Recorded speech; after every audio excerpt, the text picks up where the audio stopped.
Мен Шымкентке бажама келген адам келсем да балдызым жылап отыр. Жаңа бір бай біреудің үйінің уборкасын алып қойып ек, плюс ұстайтын қыз келмей қалды. Адам жетпей жатыр. Балдызымның Diamond дейтін үй тазалайтын клинингі бар еді ғой. Сонымен айттым, балдыз дедім, ақ балдыз жылама жүр, мен ақ плюс ұстап берем дедім. Ойбай, жезде біз жұмысымызға гарантия береміз. Бізде тек профессионалдар ғана жұмыс істейді. Ертең сіз дұрыс істей алмағансаңыз имиджім бұзылады мен дейді. Кім? Мен бас істей алмайтын? Сен ана әпшең үйге түскеннен бастап қолыма пылесос ұстадым. Әлі күнге дейін үй тазалайтын мен ғой. Жүр деп алып шықтым. Содан барсақ, ойбай, бір чиновниктің жеп салған үй-ау. Енді анау айлық алатын адам андай қылып үй сала алмайды.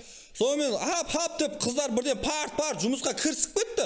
Мистер Проперинг деген пұтына шығып қойды аналардың қасынан, өйспе қырғын істейткен уборкыншы. Содан кухняны пылесос ұстап жатыр ем, андай жерде сиыр жатыр, көгеріп кеткен. Андай колбасаға қосып жейтін сиыр бар ғой.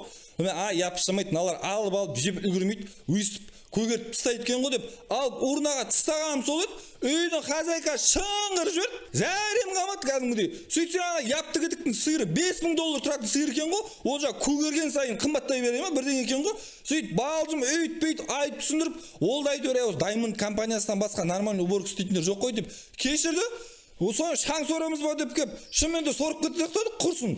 Қой қайттым мен, балдыз, өздерің істей беріңдер, құрсын. Қайттым мен Қызылордама, құрсын. Немене байлады, көгеріп кеткен сиырды лақтырды деп.